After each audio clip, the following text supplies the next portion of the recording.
Are hot.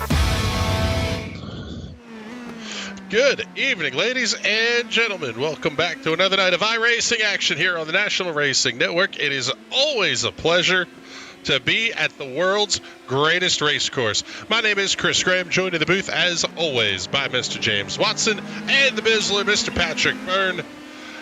I am going to beg, possibly even plead with Mr. Penske, do us all a favor and just bury this place, please. This whole infield road course thing, it's had its time. It's served its purpose. God, I hate this place. What's up, boys?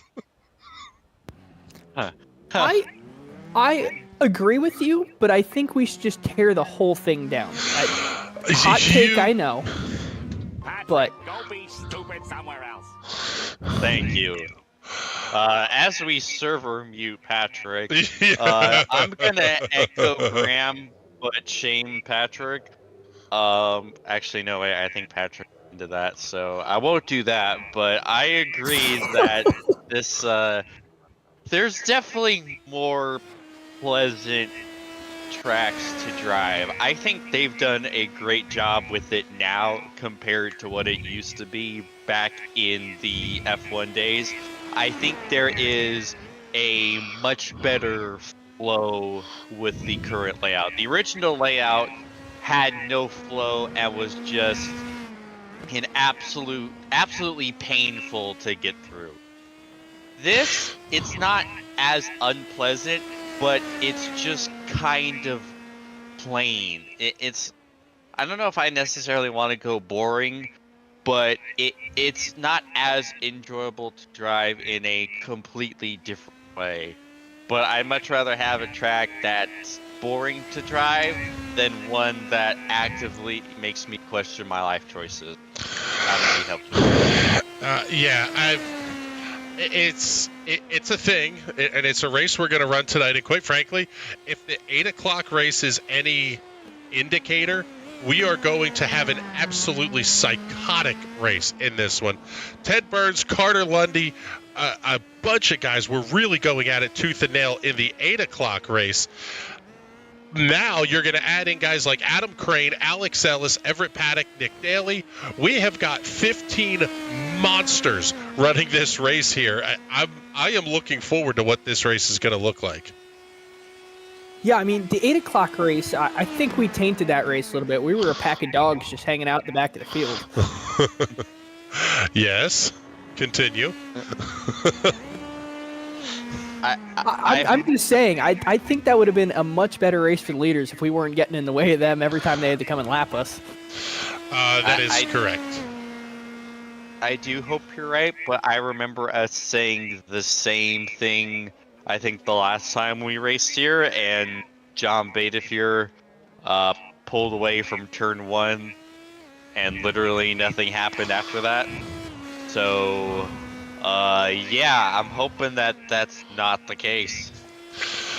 Yeah, I hope we get a good show out of this one here tonight. I'm really looking forward to it. Ari Corcadilos is saying, nah, they got to do full oval with one-lap shootouts. I would be on board with that. Match races, they're called.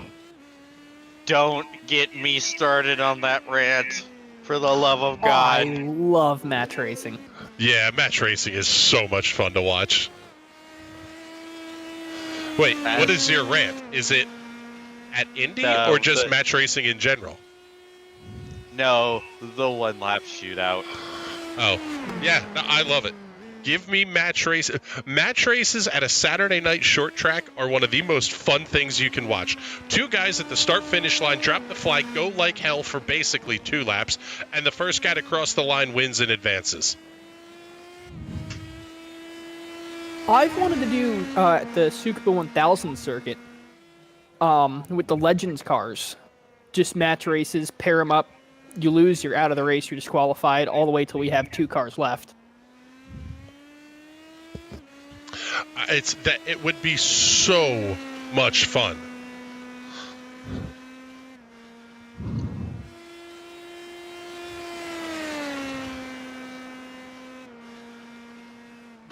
Ari's also saying nobody gifted him the track. Yeah, sorry, bud.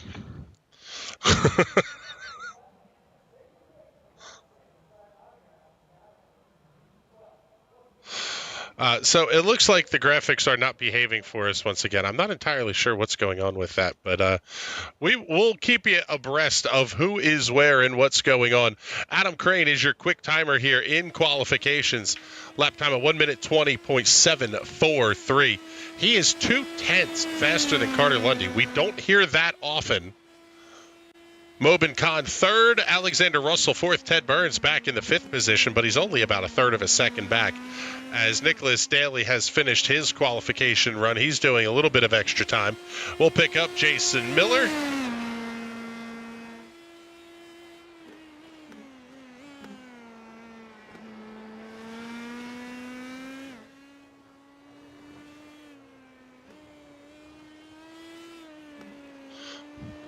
There we go. Now we got the graphics up for you, so at least that's going to work for us tonight.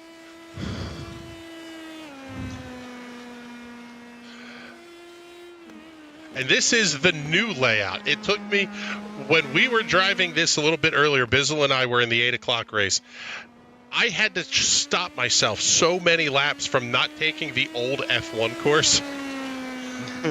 I wouldn't call this layout new. They've been running it for literally a decade at this point.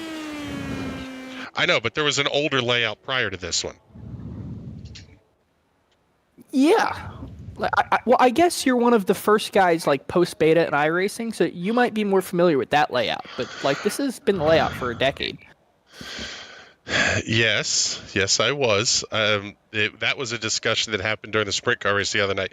We'll get to talking about that one in a little bit, though. First, let's take a look at the starting grid for tonight's USFPRO Championship race. The VRS number 3 of Adam Crane will be your pole sitter here tonight with a lap time of 1 minute 20.743. The unsponsored All-American Canadian Carter Lundy on the outside of row number 1. He's going to be 0.2 of a second behind in car number 2. Mobin Khan in the 14, the Echelon SimSport number 14 machine. Good qualifying run for Mobin, putting that car again about 0.2 back in the VRS number 11 of Alexander Russell, going to be on the outside of row number 2. Row 3 tonight, we'll have the Downforce Racing pair of Ted Burns in the number 1 and Nicholas Daly in the number 6. Row 4, Brian Molitor in the number 8 alongside of the Dr. Dauber, number 4 of Alex Ellis. He's going to be fun to watch come through the field here tonight.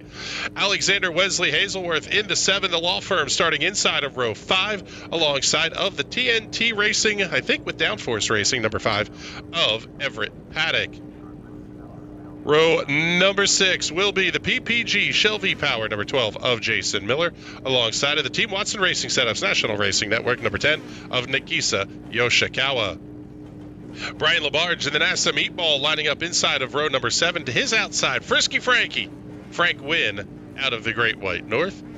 Row number 8 here tonight, final car on the grid will be that stunningly beautiful number 15 Philadelphia Flyers entry of Rod Eskew. 15 cars in a split that will be... well, I have to pull the timing and scoring monitor up here first before I can tell you what the SOF is going to be. 4,422. Oh, my goodness. This is a monster SOF race. We should start tracking these throughout the year, because this might be contending with the Silver Crown guy.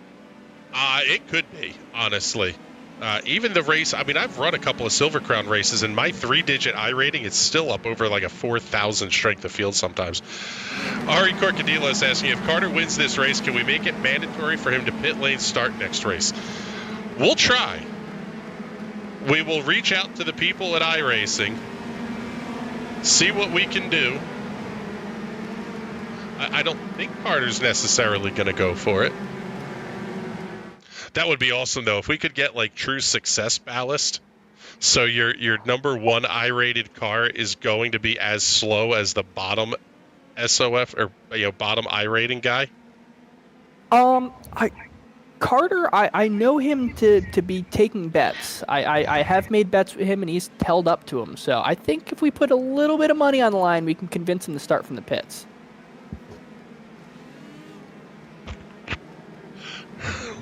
Ari checking in.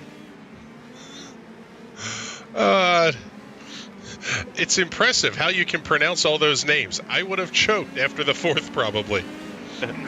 After a certain amount of time, you get used to looking at funny names and figuring out what they're supposed to sound like. But I do end up choking on myself at times, too. Yeah, Well, that's just a talent. Yeah, he can pronounce difficult names and then screw up pronouncing Watson. That is correct. Well, there's some you got to give a damn about, and some you kind of just have to ignore. Exactly. Hey, wait a minute. So Phil's coming around towards the end of the pace lap. Of note here, look at the gap that Crane and Lundy have given to the pace car. These guys are barely going to be out of the final corner when the pace car is in. Crane, they're gonna go. Yeah, Crane is really stacking the field up here. Not necessarily Colton Herta causing a wreck or anything, just bringing them down very, very slowly. Seriously beautiful shot. Oh, man, and then they're still creeping. Finally to the loud pedal goes Crane. Lundy asleep at the wheel ever so slightly. Green flags out. We're underway at Indianapolis. Thankfully, for our sake, they're still caught in his draft. Oh, is Lundy going to go full send into one? He is! Oh, he is! Whoa! Oh! Lundy and Crane. Oh, they're both wiggling off of two. What a move by Lundy into one. Oh, Burns has to really grab the brakes there to not run over Russell. Yeah, that was a send by Ted. Oh, man, they're swinging out all over the place. The battle at the front is good, and they're three wide back in the pack. Hazelworth, Ellis, Molitor all doing battle. Top three settle down. They're going to behave themselves for just a minute. Ted Burns contending with Mobin Khan and Nicholas Daly. And this is tough because we talked about it in the 8 o'clock. This place is so slick and slippery throughout the race, but the first couple of laps, it's like you're driving on ice. Yeah, and it's nerve-wracking because you have to be perfect these few laps to be in the draft. If you just make one mistake, you're out of the draft and your race is pretty much over. And since they updated Indy not too long ago, it's just felt so much more slippery. I'll tell you what, James, you may have nailed it on the head here. They're about 1 second back, but if Burns and Khan stay side by side like this, they could lose the draft. Oh, but there's contact and Khan goes around. Mobin Khan spun around backwards. Brian Labarge comes to a stop. Nicholas Daly also involved. Oh, my goodness. Not quite the drama we had the other night in TNT, but it's going to be pretty darn close. Take a look at it on the replay.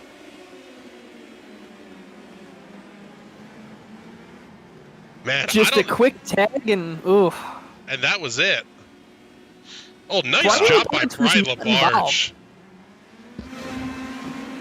Yeah, Labarge able to get the car stopped, but that's going to completely change the complexion of this race at the front. Top four breaking away now. 5th place, Alex Ellis. He's going to have a lot of work to do.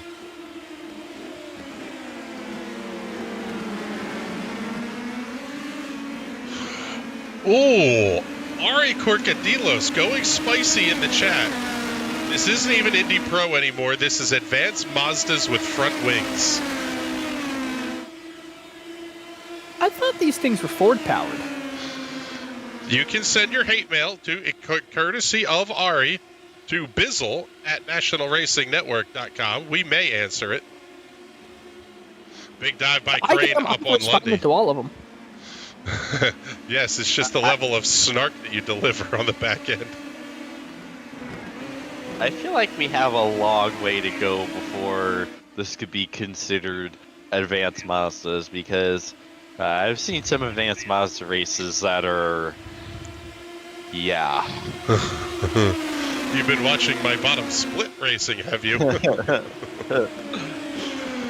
So top three are well behaved here, at least for the moment. Let's slide back and check in with Hazelworth, Ellis, Molitor, Paddock. This kind of second battle going on.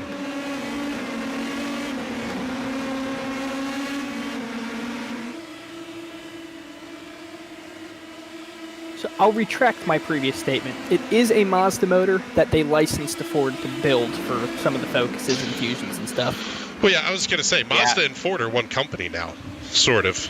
Yeah, and I was gonna say the PM in PM18 is Pro Mazda 18. Allegedly. Well, now it's USF, so I think they took the Mazda branding off. Actually, I think it's now like the Tatu's PM22. Oh, okay. Ari is saying they're so close in racing. I meant that for the beginning, not the wreck. Chat delay. Yes, the thundering herd heading off to turn number 1 is awesome in these cars.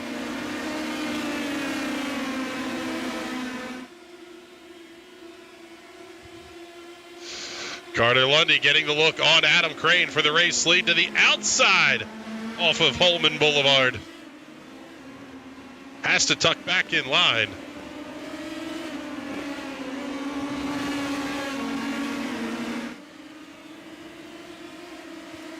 So they're still using that Mazda engine, but Mazda took their branding off it, and now they're built by Elite engines.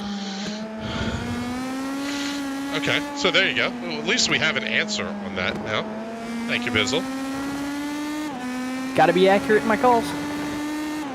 When has that ever stopped us before? That's a great point, James. Following along here on the Exorcist cam. Oh, buddy, a little too far on the swing.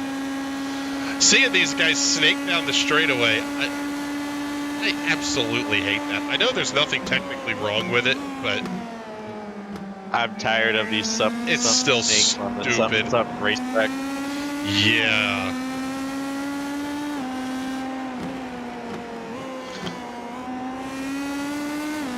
And this is tough because Carter Lundy, you talked about it, Pizzle. He is so aggressive. I don't know that he does much mirror driving, but how do you not? Clearly he is with the way he's not necessarily reacting, but he's definitely peeking in the mirror, and oh, there's no room there. Wow. Oh, and contact! Oh. Contact off of Burns. Russell goes around. What a shot! Wow.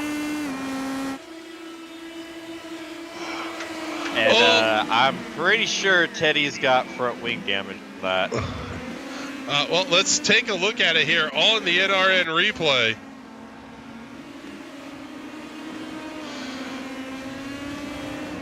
Maybe? I don't know. That almost looked like netcode. But let's take a look here and pull up Ted Burns. Get the focus camera on him. We'll see if do we see anything there, James? I think he's okay. That must have been netcode because that was what seemed like significant contact. So if he's got away with that with no damage, then I think that's gotta be netcode. Well, we'll take a look and get it from the drone. Yep. Sort of netcodey. Now, yeah, I believe Russell is one of our drivers from Canada. So, a fair bit of delay, but yeah, Ted Burns is catching up on Carter Lundy. Yeah, there was going to be contact either way, but that little bit of gap in between the cars is what saved Ted. Much to Russell's chagrin. Yeah, Russell now back in position number 10. But he's kind of locked in with this battle here. Jason Miller, Frank Wynn, everybody just up ahead of him, all the way up to basically Brian Molitor in 5th. These guys are all nose to tail. And then it's not too far up the road to Alexander Wesley Hazelworth.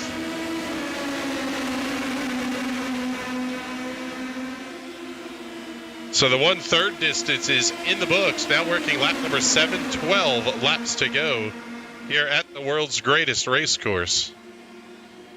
And by that, we mean the 2.5-mile oval of the Indianapolis Motor Speedway.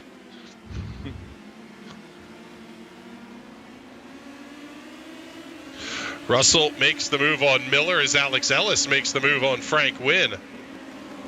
Kind of getting a bit of 2-for-1 action there in the passing department. Oh, Molitor and Paddock really starting to go at it now.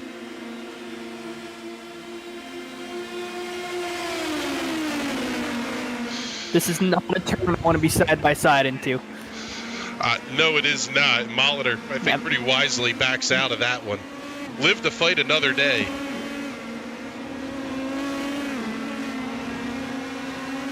Yeah, we're not even halfway yet. There's no reason to go too wide anywhere on this circuit right now.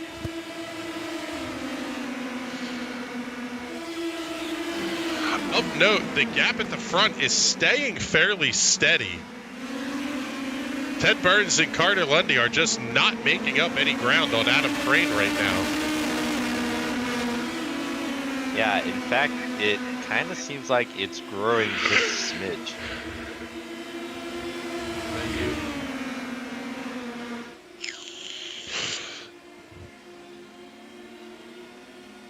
I have too many toys at my disposal now.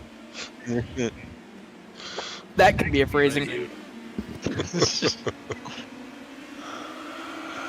Oh, hold up. We've got an incident for Carter Lundy. Let's take a look here on the replay, see what happened.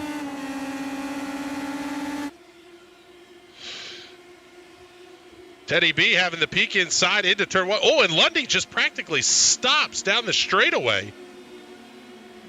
I wonder if he had a pedal issue. Maybe his brake pedal got stuck or something got caught in the gas pedal. He couldn't push it down and just kind of got stuck, stalled there. That looked like either a hardware issue or like an outside influence issue. Yeah, but now at this point, Lundy has to contend with Hazelworth.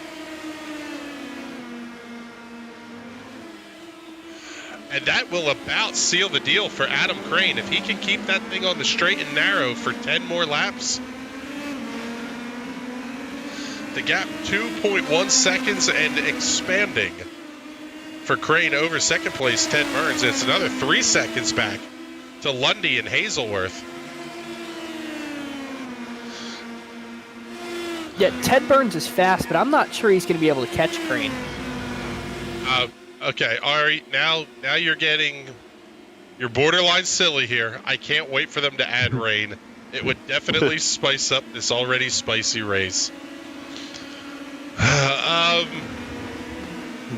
Ari is a chaos merchant, and I am here for it. I'm about to give that one the spicy meatball flag.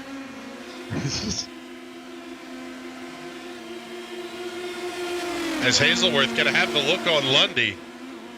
Lundy definitely at this point looks to be off the pace. I mean, take a look. Pull up the focus camera here on Lundy. I don't see any damage. Yeah, it's like Unless he got a slowdown somewhere, I think, and just was running out of time to clear it and just had to park it real quick to clear it before That giving the penalty. could be.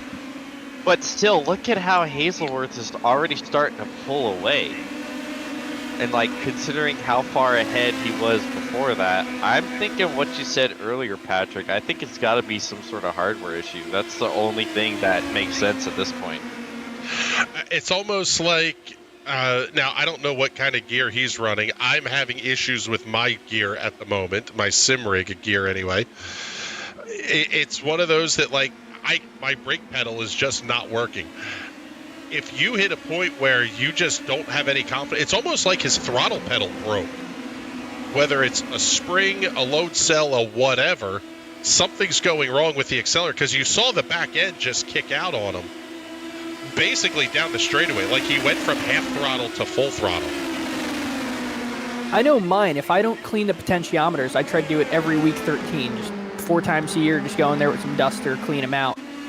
If I don't do that, they start to stick real weird. They'll either stick on for a split second or they won't read for a split second, and then they kind of jump around. It's not a smooth application. So definitely got to maintain your sim gear like you do a real car. And I don't know what his maintenance schedule on his rig is, or if he even has one. A lot of people I know don't. They don't even think about it.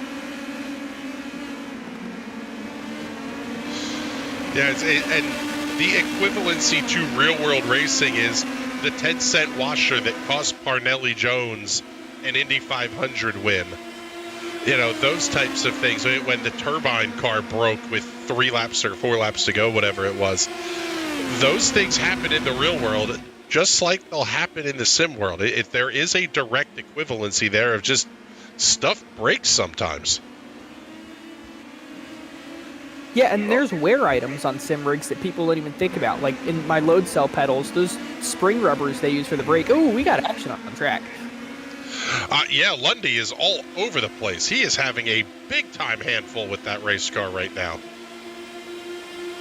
Yeah, pedals especially. You have so many moving parts there, so many things that are getting squished. They wear out over time.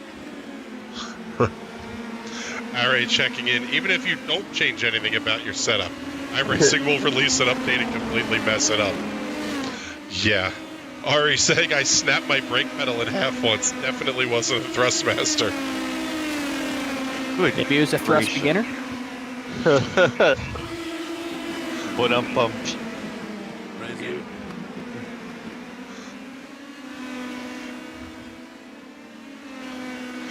So things are definitely starting to settle down. I mean, we're going to stay with Lundy here because this is the story of the race at this point. One of the guys who we would expect to contend having big-time hardware issues of some sort. He seems to be managing them well, though. He is losing position on track, but this is a point where most people would either give up, park it, or have a huge crash, and he doesn't seem to be doing any of that. He is sliding back in the field, but trying to do a little bit of damage control.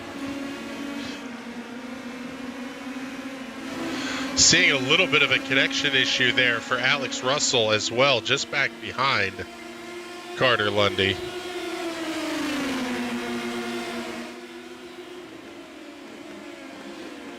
Lundy entering tonight's race about 200 points back.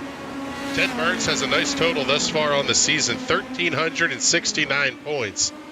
Brian Molitor second in points at 1,314, but that's going to change pretty significantly after this race here, especially with the SOF being up over 4,400.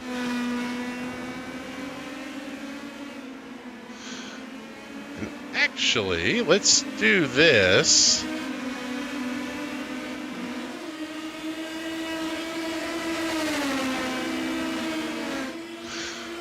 Let's take a look and see if we can't go on board with Carter Lundy from the cockpit view here.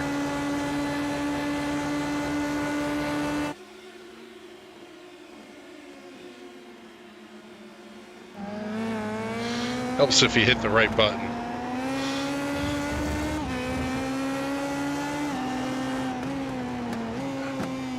I wonder, is this possibly setup related? I mean, his hands look crazy twitchy.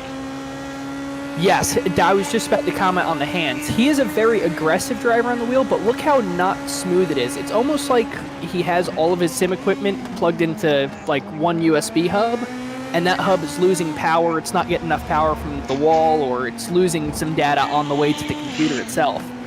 And everything is very, very choppy. Yeah, it's not smooth motion out of the wheel. Even when he holds it straight, there's these tiny little, like that back and forth, almost sawing on the wheel in the corner. That's not something you're doing in one of these cars. No, not at all. These things are straight as a rock. Down the straightaway in the 8 o'clock race, I was letting go of the wheel completely, and it tracked dead straight. Yeah, you saw it there. The wheel just jumped 45 degrees to the side, like instantaneously. There's definitely something going on between his hardware and the motherboard on the computer.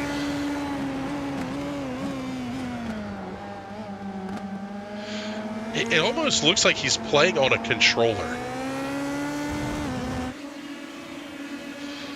Oh man, still trying to fight off Alex Russell.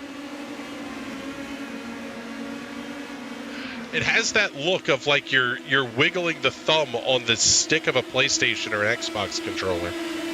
Well, that could be exactly it. Like your normal Xbox controller or PlayStation controller has 128 digits between lock to lock from full left to full right, where your normal steering wheel for a computer has 65,000, just over 65,000 little very fine, precise inputs. So if the data is getting overloaded, it's going to react like it's way less than that. If it's 32K, if it's 12K, if it's 128-bit. Even something like if you're running IRFFB or something like that, and the software goes, that could potentially cause an issue as well. Or the software that you're using to program the wheel, if that overloads, that could cause a similar issue too. Yeah, like Detroit. iRacing just recently had an issue, and possibly there's a firmware update for his hardware, and he just hasn't gotten the update yet, or an update hasn't been released for the firmware yet, and they're conflicting somehow. Oh. Huge dive there by Russell. Oh, and Lundy's going to fight right back, trying to keep that car inside the top 5.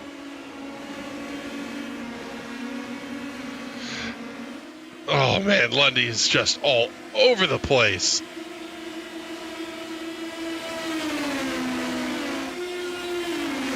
How about the entire top 5 over 5,000 iRating at this point?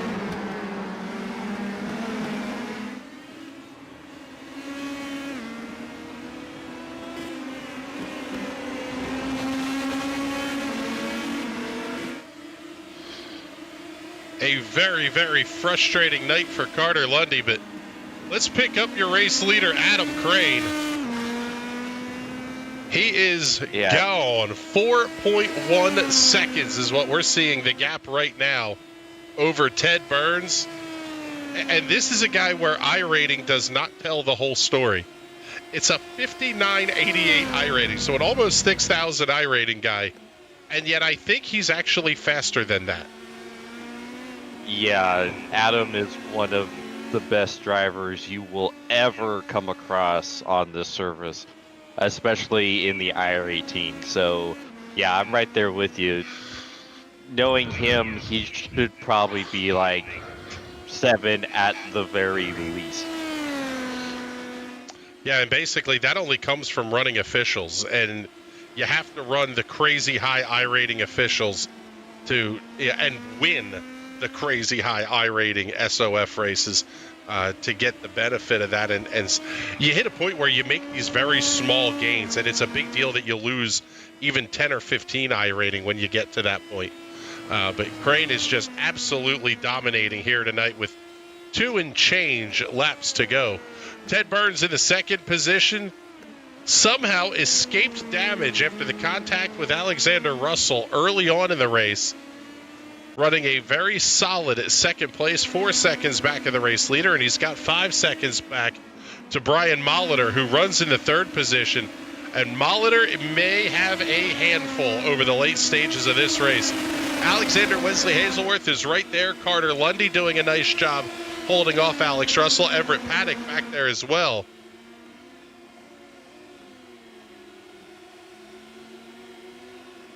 I feel like if you commit to that inside line like that, you should just have to stay there. Oh, it's Hazelworth. Whoa. Big give up a time at the entrance to turn number 1. Lundy comes past.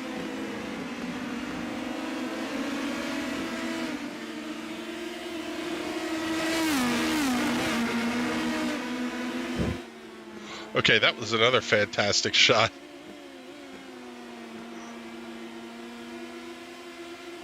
Sometimes we get good at building these cameras.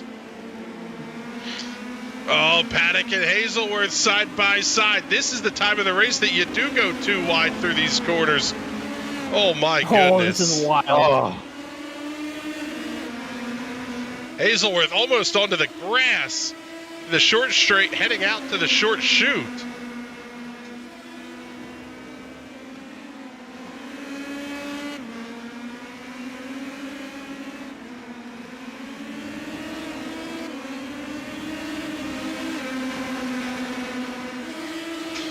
White flag is out. 1 lap to go for Adam Crane.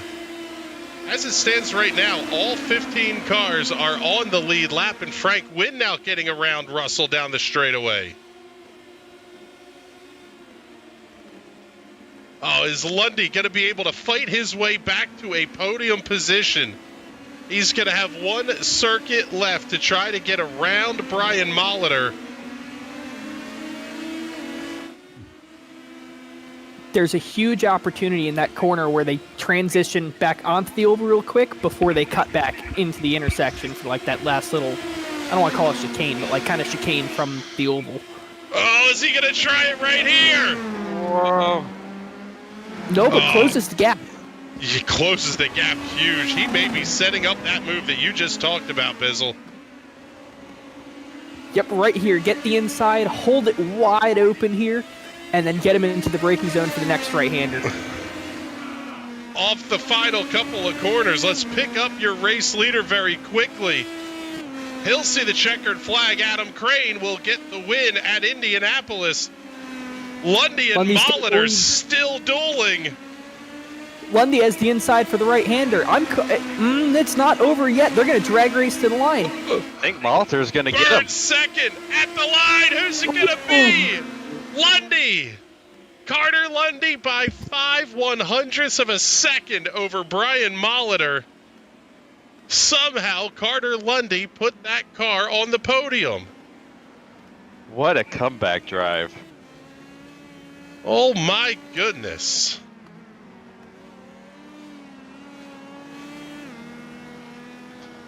That was absolutely crazy.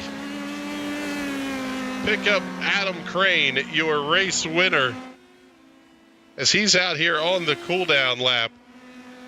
Dominant performance, leading 16 of the 18 laps tonight. Carter Lundy led the other two. Crane started on the pole and, quite frankly, brought the field down really well. Had a nice jump in towards turn number 1.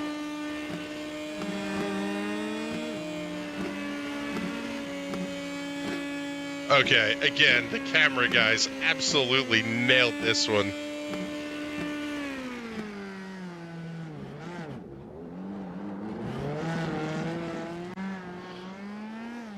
So while Crane's going to get out here and head back towards pit lane, we will go ahead and show you tonight's race results. Crane over Burns and Lundy on the podium. Molitor and Hazelworth rounding out the top 5. 6 through 10, Everett Paddock, Alex Russell, Frank Wynn, Alex Ellis, and Jason Miller. Nice run for Jason Miller to put that number 12 machine up inside the top 10. Same for Alex Russell, bringing the number 11 home in the 7th position. 11 through 15, Nicholas Daly, Nagisa Yoshikawa, Brian Labarge, Rod Eskew, and Mobin Khan. Khan going to be frustrated with that one, falling 12 positions from where he started this race tonight. Your hard charger will go to Frank Wynn, gaining 6 positions to come home in position number 8. Let's get ready for our victory lane interviews here, and we will start things off with our 3rd place finisher here tonight, Mr. Carter Lundy. We'll bring Carter up into the booth with us. And Carter, the first question we got to ask you is, were you having some sort of a hardware issue or failure that the car just looked, you almost came to a stop on the front stretch, and then the car just looked like it was misbehaving after that? I mean, definitely the setup I was using was not great. I tried a couple things messing with it a little bit, and it just, you know, don't let me use a setup. Don't let me make a setup. But yeah, I mean, I'm pretty tired, to be honest, and the car in front was driving pretty dirty, so I was just like, whatever. I'll just back off and go run a different race. Well, it's interesting that you say that, because that's not ordinarily something we hear about guys like Adam Crane and Ted Burns. What was it that struck you as, to use your word, dirty? I don't know. I just felt like the driving was pretty aggressive, and I had a couple of 4Xs for no reason, so I was just like, whatever. I'm gonna drop down to B class if I get one more. So I'll just run my race. Well, and then you did that and had a great battle with Brian there at the end. Talk us through that one a little bit, because that was a really great fight down the stretch there. Yeah, that was a good battle at the end. I was stuck behind. What was it? It was Brian and Alex at the end there. I was just running with them. Had a nice battle and just got past Brian at the end there with a nice finish with him. All right, Carter. Well, thank you much. We appreciate you coming up to check in with us here in the booth. And before we let you go, do all the sponsor plugs and shout outs you want to get in here. Yeah, thanks you guys for the broadcast. It's I'm sure it'll be interesting to watch back as usual. You guys do a great job. So thanks to you guys, and I guess that's it.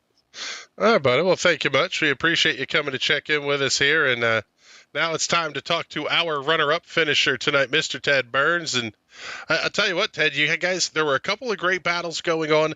It's a little incident happened up there to kind of narrow the field, and then all of a sudden you were just all by your lonesome for a while. Yeah, it was definitely not how I expected it to go. I mean, I raced the warm-up race 2 hours ago, and it was a slugfest up front. I think we had a 5-6 car battle for the win, and so I figured it was going to be somewhat of the same, even maybe even deeper with all these guys. But I mean, Adam drove an incredible pace, and it kind of strung us out a little bit, and we were trying to push to keep up. And I think there's a couple of mistakes in there from some of us, and it really strung it out. I mean, he drove an incredible pace. I think I was still down, 10th or 2 on him each lap. So we were just talking in the interview waiting room there about downforce levels, and maybe if it could have gone one way or the other. But yeah, that's how it is. It's interesting that you say you guys were talking downforce levels, because I ran your setup in the 8 o'clock race, and I had to add downforce to the car. How are you guys able to manage running such little downforce on a place that, I mean, everything I have found to be, it is almost like driving on ice. It is slick as can be out there. Yeah, it was tricky getting the balance right. I think that the line was, you had to be right on it to try and find that grip, but it was just a balance. I mean, I always err for the lower downforce side, and I think it may have just been a little bit too little this week, because we had the straight line speed, but it was the run off the corners that was killing me. And so yeah, I think you hit it on the head there. Just the track is a little bit too slick, and I think that's where Adam shined, because he'd just pull out those 2/10 on me out of the final corner every single lap, and it couldn't quite make it back up on the straight. So yeah, it was tricky. Well, I'll tell you what, nice run tonight. Going to pad that championship lead a little bit out of a 4,400 SOF. Congratulations on the podium. And before we let you go here, do all those sponsor plugs and shout outs. Yeah, I got to thank Downforce Racing for coming in on a short week. We had a good setup this week, so it wasn't quite the cream of the crop, but we're up there battling in it. So that was all that matters, especially for the championship points here. I got to thank you guys putting on a great broadcast, and everyone for coming out and racing, because it was awesome seeing the pack split. I think it was highest strength of field all season, so that was cool to see. So hopefully keep that rolling. I agree with you. It's always cool to see the big SOF races coming out here on a Thursday night. And now we're going to get to talk to the guy who was the absolute class of the big SOF field here tonight, Mr. Adam Crane. And man, good Lord, it was an interesting start to this race. You guys left a very big gap to the pace car, tried to give yourself some room. And then all of a sudden it was like all hell was breaking loose to turn number 1. Yeah, it was definitely an interesting race there, especially towards the first quarter of the race.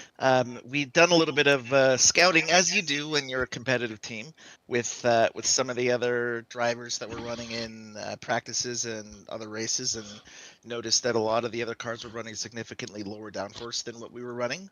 And that obviously put us in a little bit of a bind on the first couple laps, just making sure that we were able to build a little bit of a gap. Because of the ultimate pace of the car with more downforce, if you're able to skip away and get out of the draft, then you just gradually build that gap up, because the car with more downforce is usually around 1/10.5 to 2/10 faster a lap. But it's really critical that you're able to get out of that draft. The car's behind.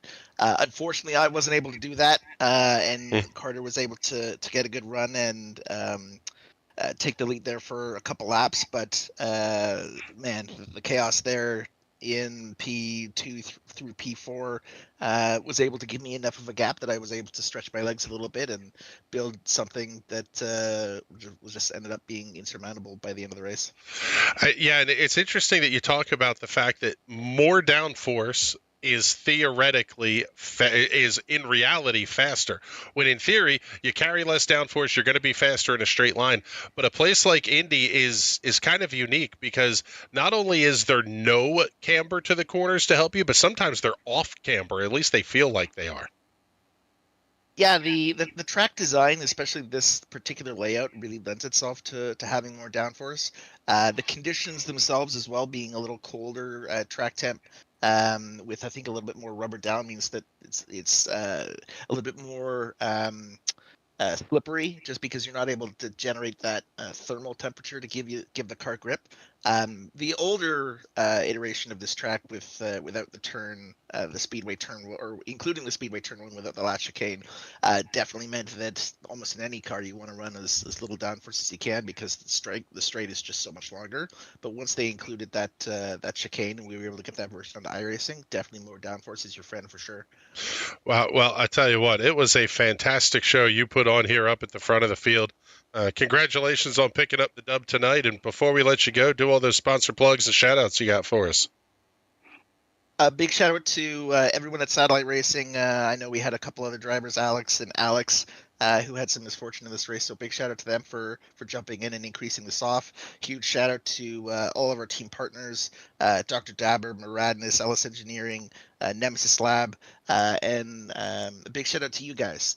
Like I've said every time, these broadcasts are important for the community, for the USF 2000 and Indy Pro. So keep doing what you're doing. You're doing really important work, and thank you guys so much.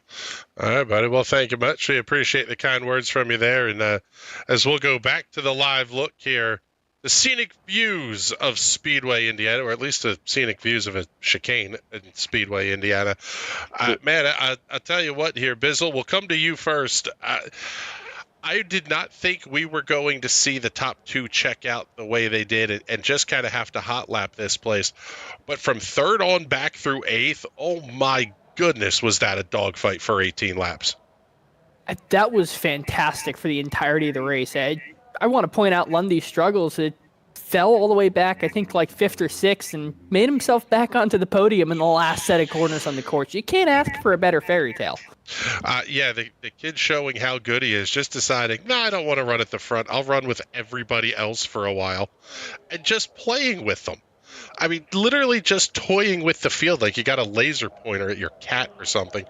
But, man, James, this one, I guess, interesting stuff we heard out of Adam Crane talking about the downforce levels, and we were having a similar vein discussion in the pre-race about developing the skill sets, and that's a big one, is as a team to know, hey, we need to run more downforce than people think you should run here. Yeah, it's not too surprising because, it doesn't seem like it, but there is a varied mix of corners. So being able to get through these corners better than everyone else is a huge advantage because you can stretch a gap if you're able to get through.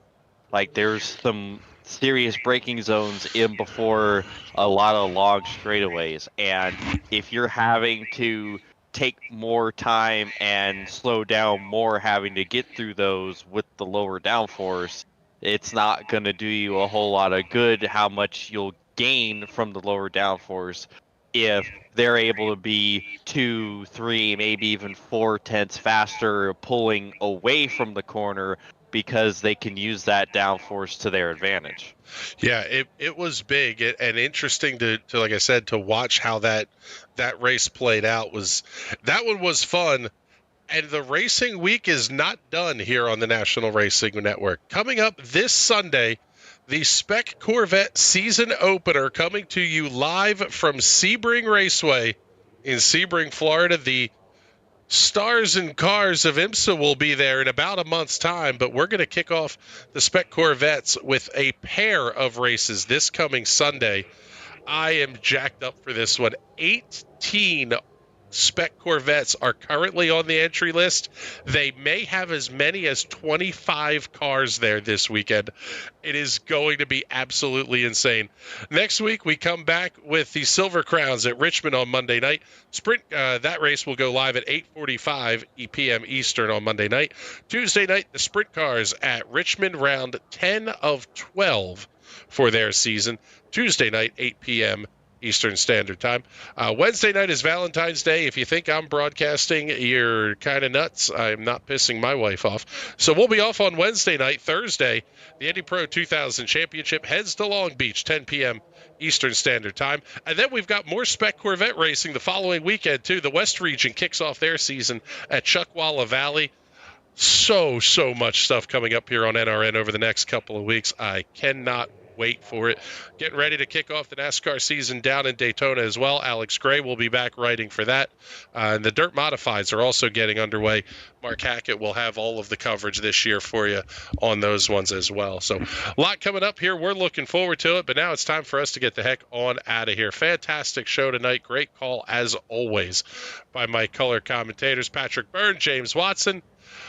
My name is Chris Graham. On behalf of everybody here at the National Racing Network that gets these shows on the air, thank you so much for tuning in, and we will talk to you all on Sunday morning. Have a great weekend, everybody.